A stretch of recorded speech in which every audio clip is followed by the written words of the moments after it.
บายดีพ่อแม่พี่น้องพ่อลุงแม่ป้าน้องแม่เนาะพบกันอีกแล้วกับสาวบัวเนาะกะอย่างที่สาวบัวว่าไว้ในคลิปก่อนหน้านี้เนาะว่าสิอัปเดตเส้นทางเนาะก็คือในตอนนี้สาวบัวมาฮอดมุกดาหารเป็นที่เรียบร้อยแล้วเนาะตอนนี้ก็กำลังรอเนาะพี่น้องรอรถระวังประเทศเนาะรถก็กำลังเข้าเลยแหละพี่น้องเนาะนั่นแหละก็คือตื่นเต้นพี่น้องแหงมาหอนหมกแหงตื่นเต้นแหงบัดนี้คิดเป็นภาคเก่าเนาะพี่น้องจังน้อยซาโบไปเสเดินทางเนาะปลายทางต่อไปก็คือสวรรค์เขตเนาะพี่น้องเนาะพอกันอีกที่หนึ่งก็อยู่สวรรค์เขตเนาะภาพบรรยากาศก็ประมาณนี้เลยพี่น้องเนาะเดี๋ยวเราก็จะไปต่อกันที่สวรรค์เขตเนาะพี่น้องพอกันอีกเพื่อนอยู่สวรรค์เขตเนาะพี่น้องเนาะ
หอดแล้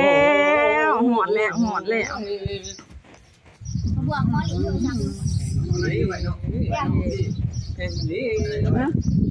ไหวหันบ่พี่บ้าหอดเพื่อนแล้วพี่น้องหอดเพื่อนแล้วนี่ก็ในคุณยายอันนี้หอดบ้านหอดจองแล้วเด้อพี่น้องเดี๋ยวจังได้เขาสิขอเคลียร์เครื่องสะก่อนเดี๋ยวจังสิมาอัปเดตให้เบิ่งอีกเดือนนึงสะก่อนเนาะตอนนี้ของก็ได้มาหอดเฮือนแล้วเนาะที่เขาซื้อมาเนาะ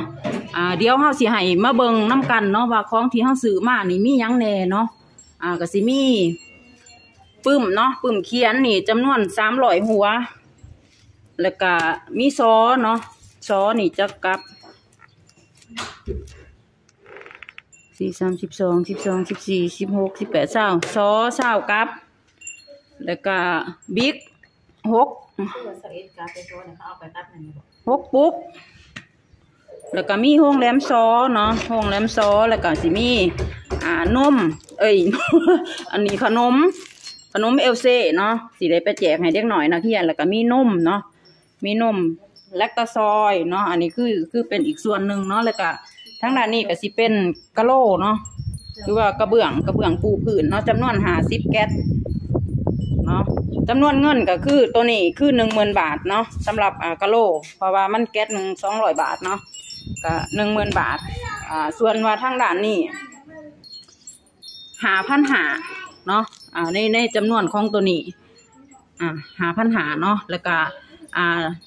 ยังที่เหลือเนาะที่ว่ายังกำลังสั่งมาอยู่ก็คือเป็นหลังคาเนาะเป็นหลังคาแต่ว่าตัวนั้นยังบ่ฮู้ราคาเนาะเพราะว่าตอนนี้เฮากำลังให้สร้างไ